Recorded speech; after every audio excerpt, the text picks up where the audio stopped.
जय हिंद दोस्तों। आज हम लोग इस वीडियो में क्लास 9th केमिस्ट्री चैप्टर 5 प्राकृतिक संसाधन इसका लघु उत्तरीय प्रश्नों को सॉल्व करने वाले हैं।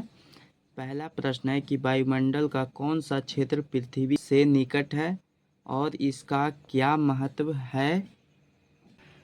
इसका उत्तर लिखेंगे कि वायुमंडल का क्षोभ मंडल है जो कि पृथ्वी के निकट का क्षेत्र है। यह वायुमंडल का पृथ्वी के सर्वाधिक निकट का क्षेत्र है क्षोभ मंडल, जिसमें मनुष्य, अन्य जीव जंतु तथा वनस्पति जीवित रहते हैं तथा फलते फूलते हैं। वायुमंडल के इसी क्षेत्र में हम सांस लेते हैं, यानी कि जितने भी मनुष्य, पेड़ पौधे, जीव जंतु होते हैं वे सभी इसी में फलते फूलते हैं और अपना श्वसन की क्रिया को संपन्न करते हैं। अगला प्रश्न है कि जल जीवन के लिए अनिवार्य है, इस कथन की पुष्टि करें। इसका उत्तर लिखेंगे कि जल पेड़ पौधे, जीव जंतुओं तथा पशु पक्षियों सभी के लिए होना अनिवार्य है, क्योंकि जल के बिना हम लोग जीवित नहीं रह पाएंगे। इसीलिए ही कहा जाता है कि जल ही जीवन है। प्रश्न है कि मिट्टी की उर्वरता से आप क्या समझते हैं। इसका उत्तर लिखेंगे कि मिट्टी में हानिकारक पदार्थों को मिलाने से मिट्टी की उर्वरता नष्ट हो जाती है, जिससे फसल की पैदावार नहीं हो पाती है।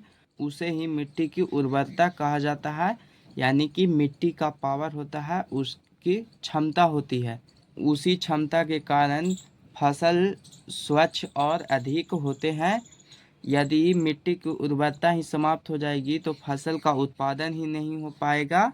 अगला प्रश्न है, उदाहरण के साथ नवीकरणीय और अनवीकरणीय ऊर्जा संसाधनों को समझाएं। इसका उत्तर लिखेंगे कि वे संसाधन जिनका उपयोग होने के बाद स्वतः उत्पन्न हो जाते हैं उसे नवीकरणीय संसाधन कहते हैं, जैसे हवा, सूर्य का प्रकाश, वन यानी कि जंगल, ये सभी नवीकरणीय संसाधन के अंतर्गत आते हैं।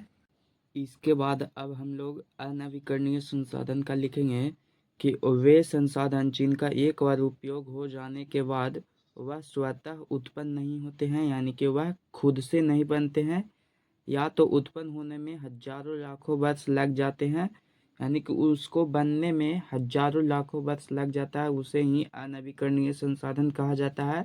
जैसे कि कोयला, पेट्रोलियम, ये सभी हैं जो कि इनको बनने में हजारों लाखों वर्ष तक का समय लगता है, और ये यदि एक बार समाप्त हो जाएंगे तो फिर से इनको निर्माण करना असंभव है।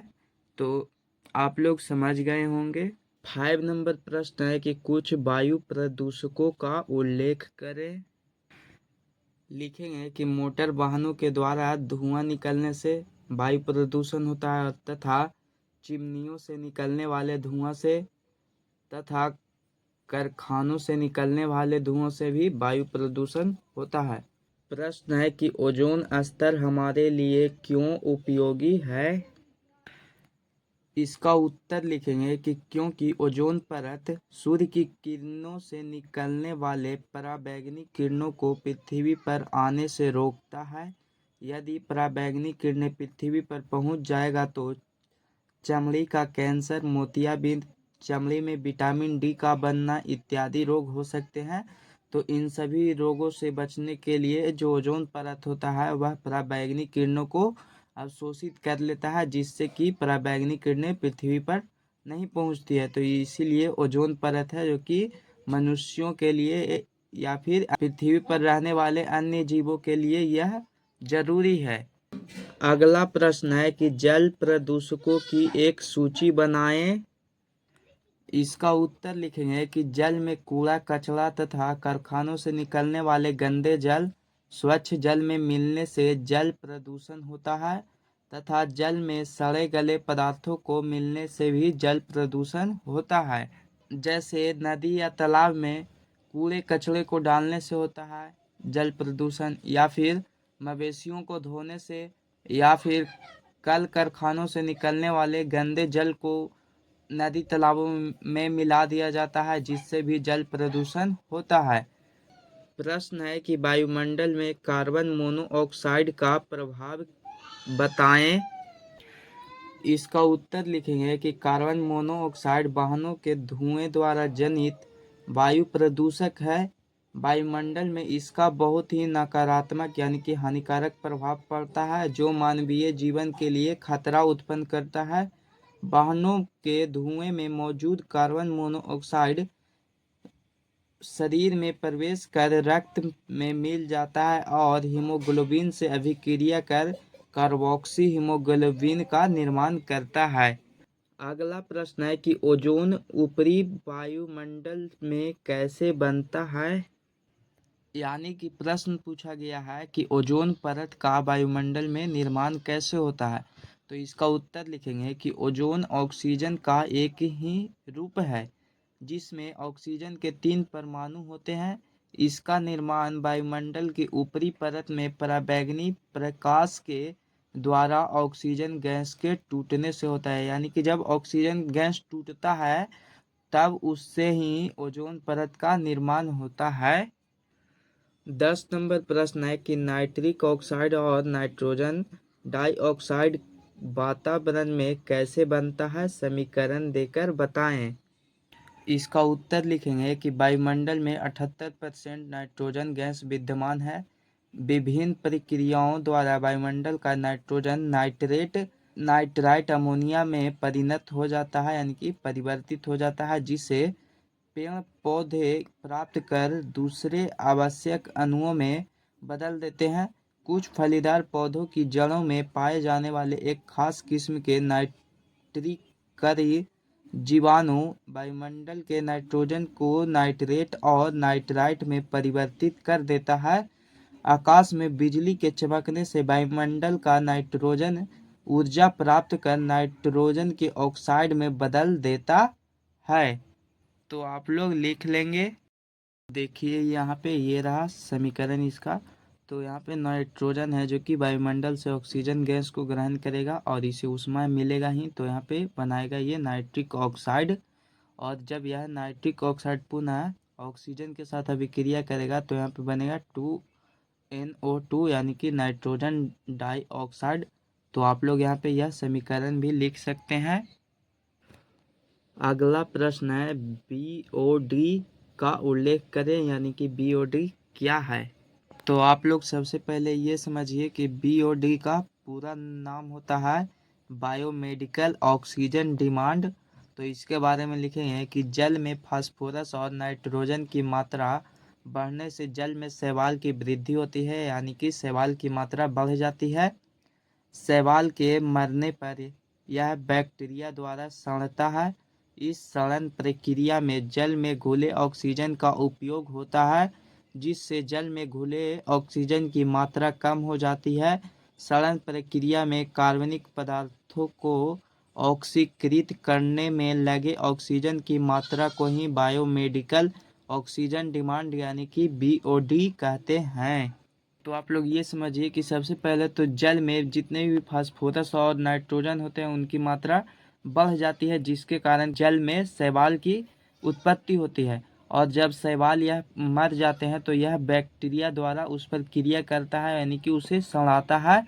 और इस सड़ने की प्रक्रिया में जो जल में ऑक्सीजन होते हैं उसका उपयोग करता है, जिससे जल में घुले ऑक्सीजन की मात्रा कम हो जाती है। यानी कि जल में जो भी ऑक्सीजन रहता है उसकी मात्रा कम हो जाती है। और इस प्रक्रिया में कार्बनिक पदार्थों को ऑक्सीकृत करने में, यानी कि उसको ऑक्सीकृत करने में जितना भी ऑक्सीजन लगता है उसी को ही कहा जाता है BOD यानी कि बायोमेडिकल ऑक्सीजन डिमांड। प्रश्न है कि समीकरण देकर बताएं कि कैसे वायुमंडल में सल्फ्यूरिक अम्ल बनता है।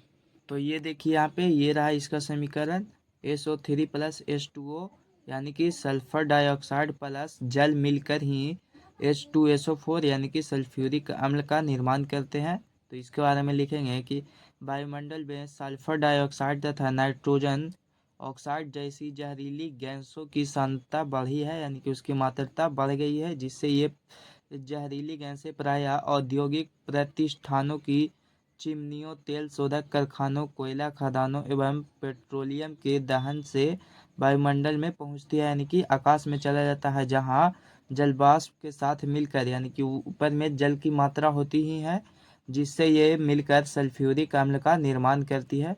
तो आप लोग लिख लेंगे, और ऊपर में ये समीकरण है, तो साथ में समीकरण को भी आप लोग लिख लेंगे। अगला प्रश्न है कि किन कारणों से ओजोन के परत में छीन होते हैं, यानी कि उसमें हानि होती है। इसका उत्तर लिखेंगे कि मोटर वाहनों के चलने से उत्पन्न धुआं में CFC यानी कि क्लोरोफ्लोरोकार्बन पाया जाता है, जो कि ओजोन परत का ह्रास करता है, यानी कि उसको हानि पहुंचाने का कार्य करता है।